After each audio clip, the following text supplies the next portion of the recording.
Good morning बच्चों, लक्ष्य education channel में आपका बहुत बहुत स्वागत है। देखिए कक्षा 9वीं वार्षिक परीक्षा 2023-24 विषय गणित पूर्णांक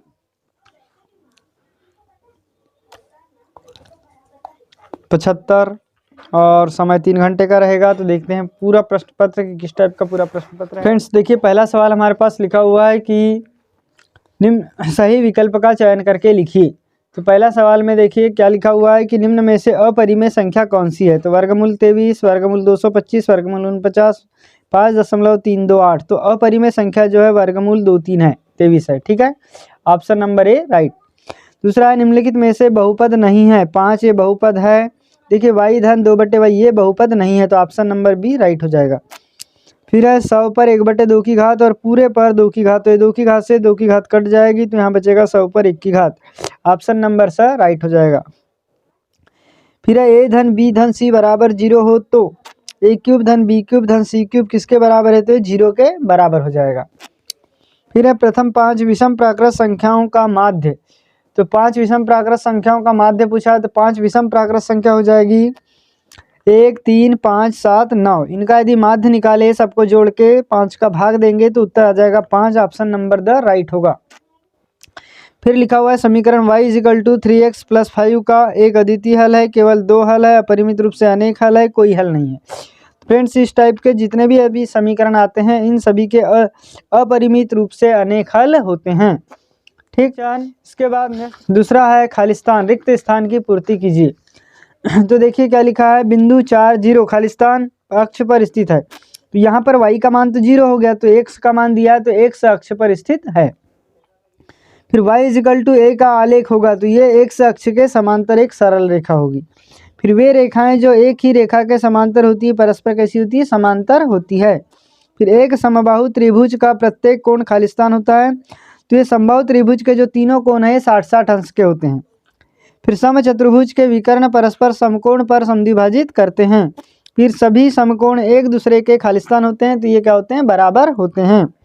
ठीक है, इसके बाद सही जोड़ी देखते हैं। तो सही जोड़ी में देखिए क्या लिखा है, 4 में 3x का व्यवकलन। व्यवकलन का मतलब होता है घटाना, तो 4 ऋण 3x हो जाएगा। Option number D right.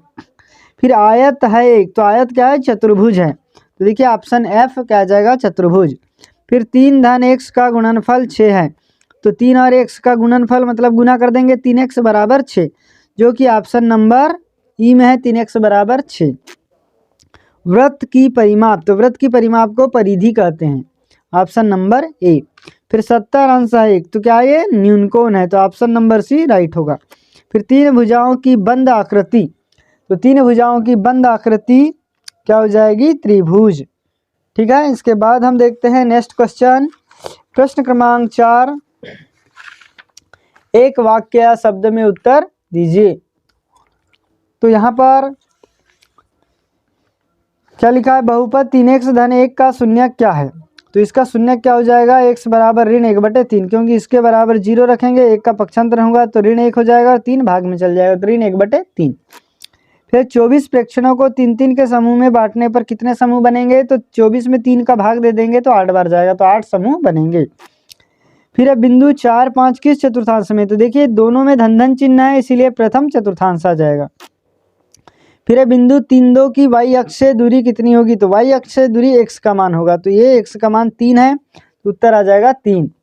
फिर देखिए आंकड़ों 7, 1, 3, 6, 5, 4, 2 का माध्यिका है। इनको अवरोही क्रम में, घटते क्रम या बढ़ते क्रम में जमाने पर बीच में आंकड़ा कौन आएगा, 4, तो उत्तर होगा 4। फिर 3 असंरेख बिंदुओं से होकर अधिकतम कितने वृत्त खींचे जा सकते हैं। तो इनमें 3 बिंदुओं से केवल और केवल एक वृत्त खींचा जा सकता है। इसके बाद सत्य असत्य देख लीजिए। तो सत्य असत्य में क्या लिखा हुआ है, लट्टू एक गोलाकार ठोस आकृति है, तो ये बिल्कुल सत्य है। ठीक है, फिर है बिंदु 1, 3 समीकरण x धन y = 4 का एक हल है, तो ये भी राइट है। फिर है किसी त्रिभुज में अधिकतम 2 समकोण हो सकते हैं, ये असत्य है। ठीक, फिर है मूल बिंदु के निर्देशांक 1, 1 होते हैं, ये भी असत्य है, क्योंकि मूल बिंदु के निर्देशांक 0, 0 होते हैं।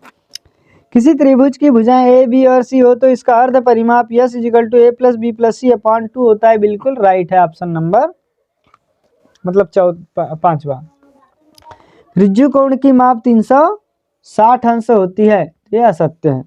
180 अंश के कोण को ऋज्यु कोण कहते हैं। ठीक है, इसके बाद सवाल देख लेते हैं कि किस टाइप के सवाल एग्जाम में रह सकते हैं। तो देखिए ये पूरा सवाल यहाँ पर क्या लिखा है, सरल करना है इसको।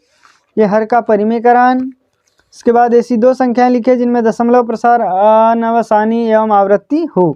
32 पर 2/5 का मान ज्ञात कीजिए। ठीक है फ्रेंड, तो ये सभी सवाल देख लें और इन सभी सवालों को आप अच्छे से तैयार कर लें, क्योंकि इन्हीं में से सवाल आपको वार्षिक परीक्षा में पूछे जाएंगे।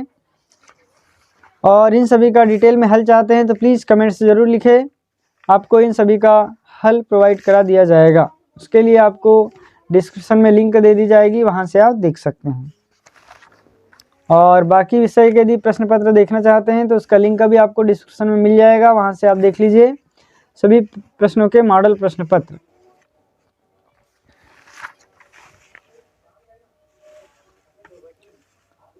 ठीक है बच्चों, तो चैनल को सब्सक्राइब करें, वीडियो को लाइक करें तथा अपने दोस्तों को जरूर शेयर कर दें। Thanks for watching.